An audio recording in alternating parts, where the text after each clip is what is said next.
We are going to solve this question. Square root of 5999 plus 2999 squared. We are going to split 5999 as 5998 plus 1. This is the first step we are going to start with.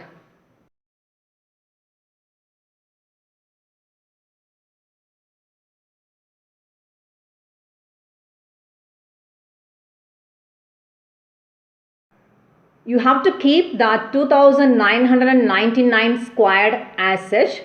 Next step is you have to take the number 5998 and we are going to write that as 2 times 2999.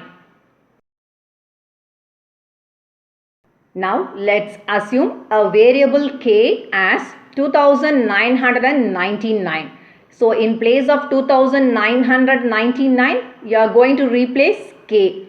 So 2 times k plus 1 plus k squared.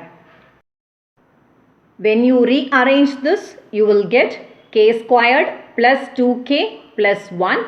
Now we are going to factorize this, that is splitting of middle term.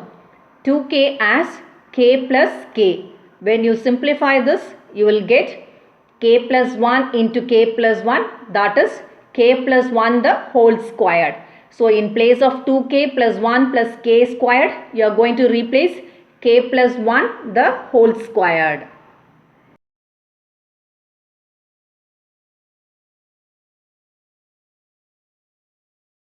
So square and square root gets cancelled. So you will get k plus 1. Initially we have assigned a variable k as 2999. We are going to substitute it here. So k plus 1 equals 2999 plus 1, which equals 3000.